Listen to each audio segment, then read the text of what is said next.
Ever tried to turn a dollar into a fortune, only to realize your financial strategy has the lifespan of a TikTok trend? Yeah, welcome to the economy's favorite circus act, where we climb from $1 to $1,000 before lunch and somehow end the day Googling, "Can I sell plasma twice in 1 week?" Fact 1. The coffee to crypto pipeline: how caffeine turns into chaos. It starts innocently. You skip your $5 latte and feel like Warren Buffett in a hoodie. "I'll invest it," you whisper, opening your first trading app like you've just discovered capitalism. Within 10 minutes, that $5 has become 100. On paper, you're unstoppable, a financial profit fueled by caffeine and misplaced confidence. You text your friends, "Bro, I'm up 2,000%. Passive income is real." 10 hours later, your $100 turns into $327, and your investment looks suspiciously like a very expensive graph of your emotional instability. You swear you'll stop, but there's this new coin called Dogezilla Shiba V3, and apparently it's about to explode. You throw in another $20 because at this point it's not investing, it's gambling with better branding. By midnight, you're calculating whether selling your AirPods counts as diversifying your portfolio.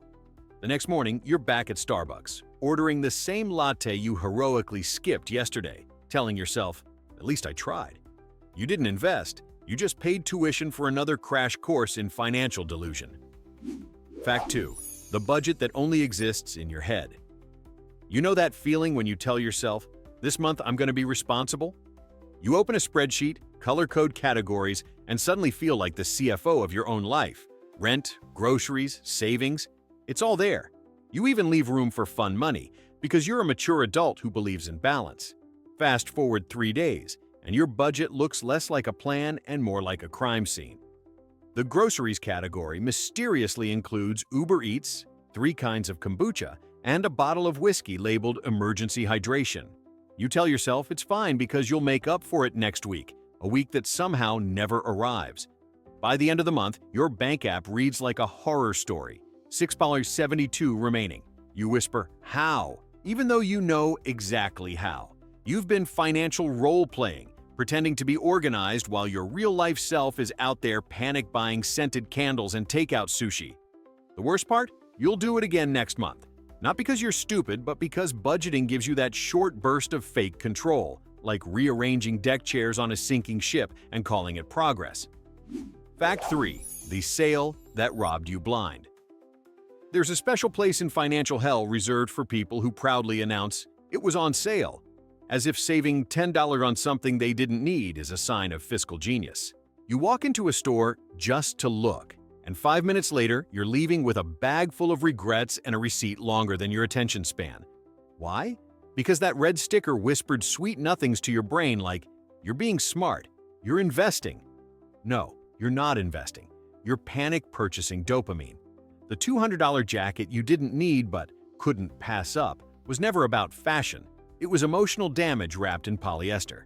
You convinced yourself that buying it was basically saving money, like some kind of reverse math wizard. And when your bank account inevitably cries for help, you blame inflation, as if Target personally waged war on your savings. Here's the truth: sales don't make you richer. They just trick you into thinking you're financially responsible while your wallet bleeds out in silence. The real sale wasn't on that jacket. It was on your self-control. Fact 4. The subscription graveyard. Death by 1,000 $9.99s. You remember the day it started. One innocent trial. Cancel anytime, they said. A week later, you're subscribed to everything short of NASA Plus. Netflix, Spotify, Disney Plus, Apple TV, that one meditation app you used twice during your self-care era. Oh, and let's not forget the gym membership you haven't visited since that one time you just went to check it out. Every month, they quietly drain your account, a digital parade of micro-thefts disguised as convenience. You tell yourself it's only $10, but $10 times 10 subscriptions times 12 months equals the cost of a vacation you'll never take because you're too busy paying for apps that make you feel productive while doing nothing. You've got 3 budget apps charging you to tell you you're broke. The worst part? You can't even cancel half of them because you don't remember the login, the password, or whether it's tied to your Gmail or that old Hotmail account you made in 2009. Somewhere, a tech CEO is sipping artisanal coffee bought with your forgotten free trial. Congratulations, you're not broke. You're just auto-renewed into poverty. Fact 5. The investment. That's just a shiny toy with a payment plan. Every generation has its financial siren song, and yours came with Bluetooth and zero interest for 12 months. You didn't buy a car, phone, or gaming setup. You adopted a monthly bill disguised as a lifestyle upgrade. You justified it with lines like, "It's an asset," or, my personal favorite, "I need it for work." Really? You needed a $200 phone to check emails and doom-scroll Twitter at 2 a.m.? Let's be honest. You weren't investing in productivity, you were buying validation in sleek packaging. The salesman said it'll practically pay for itself, and somehow you nodded like you just heard financial gospel instead of a corporate death chant. Now every month, that payment hits your account like a gentle reminder that impulsive confidence has consequences. You could have bought the cheaper version, but no, you needed the one that recognizes your face and your bad decisions. The worst part? By the time you finish paying it off, it'll be outdated, slow, and one cracked screen away from a midlife crisis. You didn't upgrade your life, you just subscribed to a fancier kind of debt. Fact 6. The side hustle that hustled you. It always starts the same way.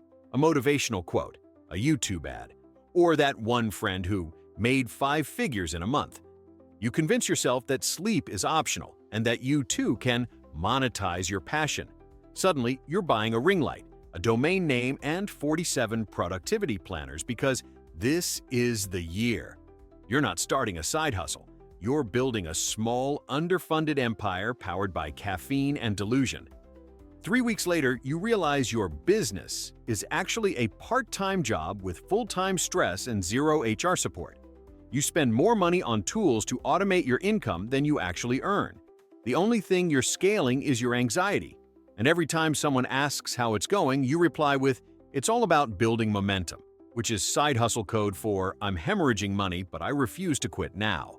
Eventually, you do the math and realize your passive income made you 83 cents an hour. Before taxes. You didn't start a business.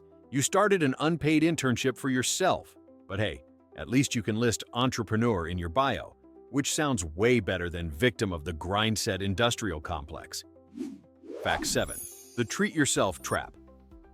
Because you earned that regret. There's a special kind of financial self-sabotage that comes wrapped in the phrase, "I deserve it." You've had a tough week, so you buy sushi, a new outfit, and maybe a little gadget that promises to simplify your life. Except now, your life is the thing that needs simplifying. Treating yourself used to mean an ice cream cone. Now it's a full-blown retail exorcism. You convince yourself it's self-care, but real self-care doesn't come with a Klarna payment plan. You're not healing, you're hemorrhaging. The dopamine hits, the guilt follows, and the cycle resets like your bank account's personal Groundhog Day. You scroll through your purchases later, shocked at your own impulsive generosity. Who did I buy all this for? Answer: for that 5-minute version of you who thought happiness came with free shipping. And sure, maybe you did deserve it, but not all of it, and definitely not with interest. Because nothing says self-love like paying 18% APR on a scented candle called Inner Peace. The truth? You're not rewarding yourself. You're just borrowing joy from your future, and she's already broke. Fact 8. The financial advice you got from a stranger on the internet. Yes, modern mentorship, where your financial future depends on a shirtless guy in a rented Lamborghini yelling, "Don't work for the system," into his phone. You scroll, hypnotized, as he explains how to escape the rat race by joining his course, conveniently priced at only $997, a $5,000 value if you believe in fairy tales. He promises passive income, financial freedom, and 6 figures by next Tuesday, all while filming from an Airbnb he booked for the weekend. You tell yourself it's not a scam, it's education. 2 weeks later, you've memorized 10 motivational quotes, learned nothing about compound interest, and somehow joined a Discord full of people pretending they're about to launch something big. Spoiler: no one launches anything. You've basically paid for a front-row seat to a group hallucination. The only person making money is the guru who told you money is just energy.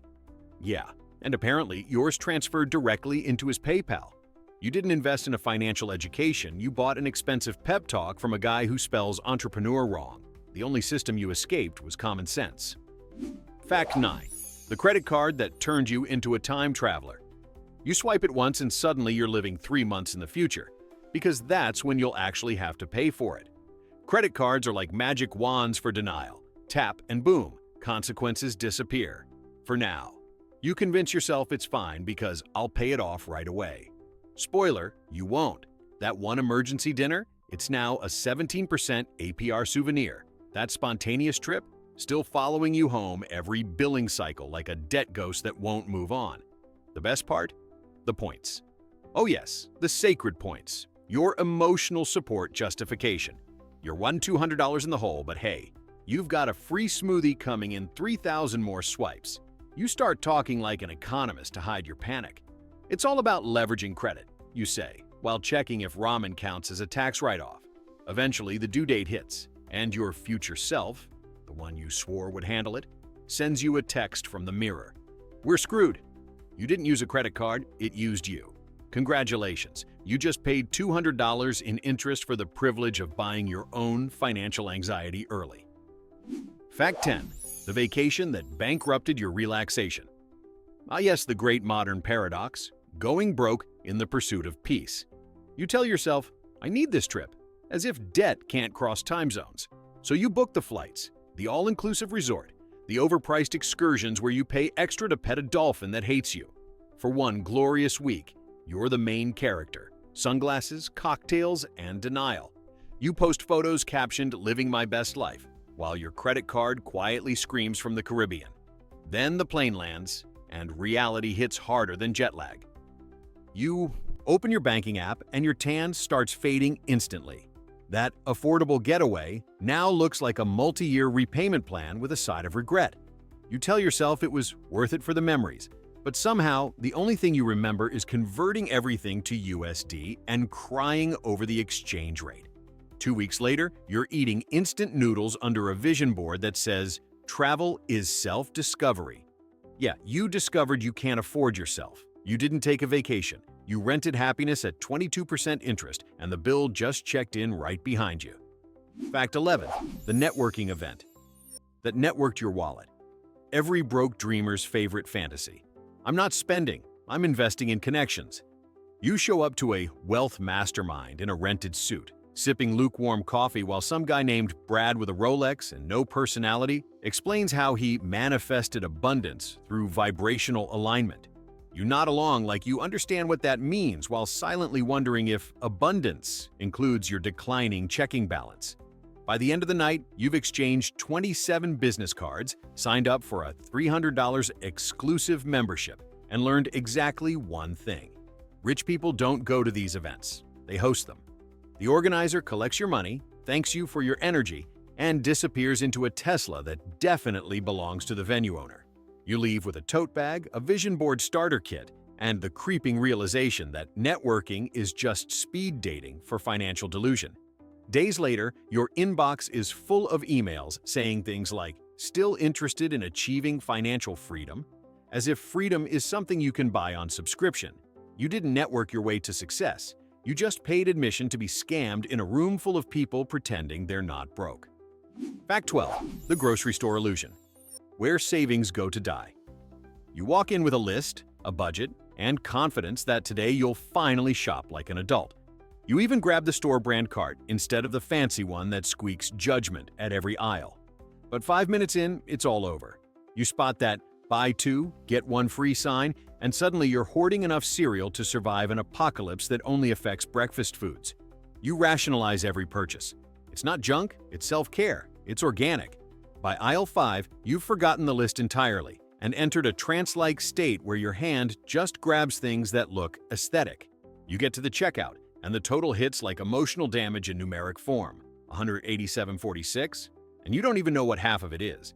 You go home, unpack, and realize you forgot the one thing you came for, toilet paper, but somehow bought artisanal hummus in 3 flavors you can't pronounce. You tell yourself, "At least I'll eat healthy this week," right before ordering takeout, because grocery cooking requires effort, and effort isn't in your meal plan. You didn't go shopping, you went speed dating with capitalism, and now you're in a long-term relationship with buyer's remorse. Fact 13. The financial detox. That ended with you at Starbucks. Every broke millennial's favorite ritual, the money cleanse. You wake up one morning, open your banking app, and see enough red numbers to qualify as a murder scene. So you announce, "That's it, I'm done spending." You delete every delivery app, unsubscribe from every store email, and convince yourself that this time you'll finally master discipline. For 3 days, you're unstoppable. You meal prep, you track expenses, you even feel smug scrolling past ads like some kind of Zen monk of finance. Then day 4 hits. Someone invites you for just one coffee, and your inner accountant takes the day off. You justify it. "It's only $6.50. I've earned this." Next thing you know, you're walking out of Starbucks with a venti, a pastry, and your dignity in arrears. By the weekend, you're fully relapsed. Brunch, candles, maybe a little online window shopping that somehow involves your credit card. Monday arrives and you're right back where you started, except now you've added failed budget detox to your list of emotional expenses. You didn't cleanse your finances, you just gave them a juice fast, followed by an all-you-can-eat regret buffet. Fact 14. The get-rich-quick scheme that got you poor. Slowly, it always starts with that magical phrase. This one's different. You find some revolutionary opportunity, crypto, dropshipping, NFTs, maybe that one guy on TikTok who swears he made 10K last week selling digital monkey art. You tell yourself you're not falling for a scam. You're diversifying your income streams. Next thing you know, you're buying beginner packages, joining Telegram groups full of people saying "we're early fam," and explaining to your mom why you can't withdraw your profits yet. You spend nights refreshing charts that look like heart monitors for dying hope. The highs feel divine, the crashes feel biblical. Eventually, the founder disappears, the website vanishes, and your investment is now worth less than a cup of gas station coffee. You convince yourself it's fine. You learned a lot? Sure. You learned that the only thing multiplying faster than your optimism is your stupidity. The final irony? You end up Googling how to make money back from bad investments, which leads you straight to another ad promising financial freedom in 30 days. Congratulations, you've officially joined the infinite loop of modern capitalism, broke, hopeful, and always one course away from wealth. And there it is, your full-speed financial roller coaster from $1 to $1,000 and back to $0 before lunch. So, which money glitch hits you? Hardest? Confess your favorite financial disaster below. Your wallet already did.